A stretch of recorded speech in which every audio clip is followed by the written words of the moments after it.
Allez hop, Cricut minute en 5 minutes, on va se faire ce petit dôme. Donc voilà, sur mon DS, il est présenté un peu comme ça, en pièces détachées bien sûr, parce que sinon ça serait du 3D, ça serait pas du Cricut.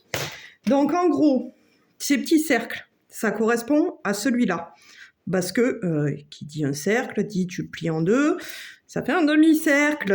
Ouh, je vous apprends des nouveautés. Donc oui, alors ces cercles-là, effectivement, ce sont ces deux que l'on va mettre ici et son copain derrière. Honnêtement, j'ai fait les plis, je les vois pas. Prout, prout, prout, on va le faire comme ça, on est là, hop. On n'est pas là pour écosser les petits pois. Alors du coup, le principe du mécanisme, il est là. Tout simplement, ce sont uniquement ces petites pièces-là. Donc là, on reconnaît bien le petit mécanisme avec la tirette et sa flèche qui veut pas sortir. Vas-y, barre-toi. Oui, par là-bas si tu veux. Tu peux partir. Wouh, pouf, piou, pas là-bas. Donc, on a le dessous, on a le dessus. Les deux doivent correspondre, sinon si je les mets comme ça sera jamais ouvert parce que c'est lui qui fait l'ouverture. Donc, tout simplement, j'ai pas d'attache parisienne, je suis pas allée en chercher, donc je vous le montre comme ça. Cool Raoul, on prend un blanc. C'est mon attache parisienne, hein, c'est un rivet que j'ai pris pour me dépanner. Voilà, on prend un blanc, on prend celui-là qui est le centre et on prend celui-là. Et on vient se caler toutes les fenêtres en face parce que sinon c'est pas drôle. On essaye de bien tirer tout ça. Bah, c'est sûr que si je l'avais fait plus beaucoup mieux, ça aurait été... Bah alors, ça aurait été beaucoup mieux. Bon, alors du coup, j'ai mon rivet et tout simplement, comme mon attache parisienne, je la mets en attache à l'arrière. Bim bam boum.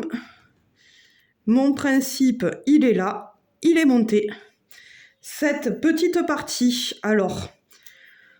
On va en parler un peu plus, longuement. C'est pour ça que je l'ai pas attaché. Et puis bon, ça c'est un brouillon. C'est juste pour vous montrer, voilà. Donc le principe, c'est ça. C'est que lui, je vais venir le coller dedans, dans la partie intérieure. Vas-y, barre-toi dans ton pot. Dans la partie intérieure. Donc en gros, c'est ce qui va me guider, plus ou moins. Voilà. Et surtout me faire la butée de flèche. Donc, quand on veut le positionner, on va se mettre, vous voyez, là, on est ouvert. Là, je suis fermée. Donc, ma flèche pointe dans cette direction. Si je tourne là, c'est pas bon. Donc, il faut que ma butée, elle arrive avec mes gros doigts boudinés de cradouille. Il faut qu'elle arrive en butée ici, de façon à ce que quand cette partie de cercle, ce C là, ce gros C de Cricut Minute, est collé dans les bords, voilà, là on arrive en butée d'ouverture. Alors oui, mon cercle est pas assez ouvert, mais c'est pour vous sélectionner. C'est rien, hein, c'est du papier, ça se coupe, hein, je vous demande pas de sortir la scie sauteuse. On n'est pas des fadas. Donc voilà le principe. Est-ce que vous le voyez bien là? On ouvre, on ferme, on ouvre, on ferme. Donc cette partie-là, hop, je viens la coller côté intérieur du cercle. Quand j'ai bien fait mon réglage, on peut très bien se dire, eh ben, ma butée, elle va arriver de là à là, comme ça, quand je colle. C'est caché, c'est dedans, ça se voit pas. On a collé, on positionne ça, on le colle de façon à ce que toutes les ouvertures soient en face.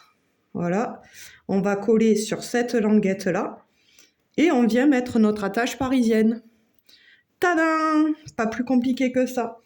Et du coup, ce socle-là, c'est ces petits copains qu'on a pliés au début qui viennent se positionner dessus. Et notre dôme qui vient se coller sur le socle qu'on vient de monter. Alors, sur le DS, je vous en présente deux avec une ligne de pli au milieu. Mais ce petit morceau, on peut le dupliquer et partir du principe que ceci va pouvoir très bien être mis en sandwich comme j'ai fait ici. Et cette partie du milieu qui est cachée, mais qui va être bien maintenue au socle, va pouvoir réceptionner soit vos personnages, soit un prénom, soit on peut faire le gros château de princesse Disney. On peut faire vraiment tout ce qu'on veut. Moi ici, j'ai mis en version acétate, donc c'est transparent, de façon à ce qu'ils puissent voler, et les petits personnages qui sont collés, et c'est du print and cut, tout simplement. J'ai imprimé, découpé, et je sais pas où est mon objectif. On va essayer de faire une mise au point sur... Non, tu veux pas? Tu veux pas? Bah écoute, on va éviter les mises au point, alors ouais. En fait, je sais pas si vous voyez un petit peu l'effet brillant. Voilà, on le voit là dans les cuisses de Peter Pan. Le côté brillant, c'est qu'en fait, je ferai une vidéo spéciale là-dessus. C'est que j'ai un dispositif spécial pour le print and cut qui fait que quand on fait des autocollants comme ici, eh ben, on aurait beau mouiller, c'est du plastique. Donc, ça ne s'abîme pas et c'est assez rigide. Voilà, c'est tout pour aujourd'hui. Mais ne partez pas, il y a une deuxième vidéo qui arrive pour faire la soucoupe violente. Attention, surprise du chef, je vous montre ça tout à l'heure. À plus!